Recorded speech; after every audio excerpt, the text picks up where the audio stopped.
মাঠ ছাড়তে নারাজ এমপি মন্ত্রীর স্বজনরা। প্রধানমন্ত্রীর কঠোর নির্দেশনার পরও উপজেলা নির্বাচনের মাঠ থেকে এখনই সরতে রাজি নন স্থানীয় এমপি মন্ত্রীর স্বজনরা। নানা কৌশলে ভোটের মাঠে থাকার চেষ্টা চালাচ্ছেন তারা।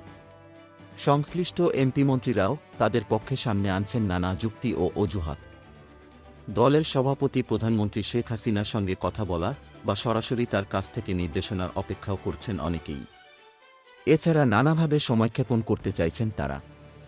বোঝার চেষ্টা করছেন দলের অবস্থান শেষ পর্যন্ত কতটা কঠোর হয়। এরপরই চূড়ান্ত সিদ্ধান্ত নিতে চান তারা।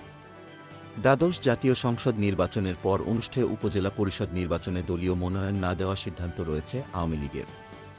বিএনপির ভোটে না আসার ঘোষণার মধ্যে অবাধ, সুষ্ঠু, নিরপেক্ষ ও প্রতিদ্বন্দ্বিতাপূর্ণ নির্বাচনের স্বার্থে ক্ষমতাসীন দল এমন সিদ্ধান্ত নেয়।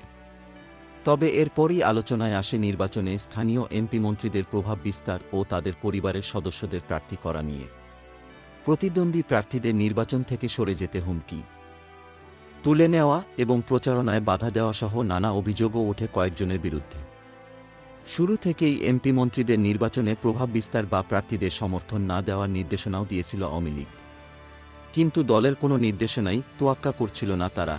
এমন প্রেক্ষাপটে আওয়ামী লীগ সাধারণ সম্পাদক ওবায়দুল কাদের বৃহস্পতিবার আওয়ামী লীগ সভাপতির ধানমন্ডির রাজনৈতিক কার্যালয়ে দলের বিভাগীয় দায়িত্ব পাওয়া কয়েকজন নেতার সঙ্গে অনির্ধারিত বৈঠক করেন।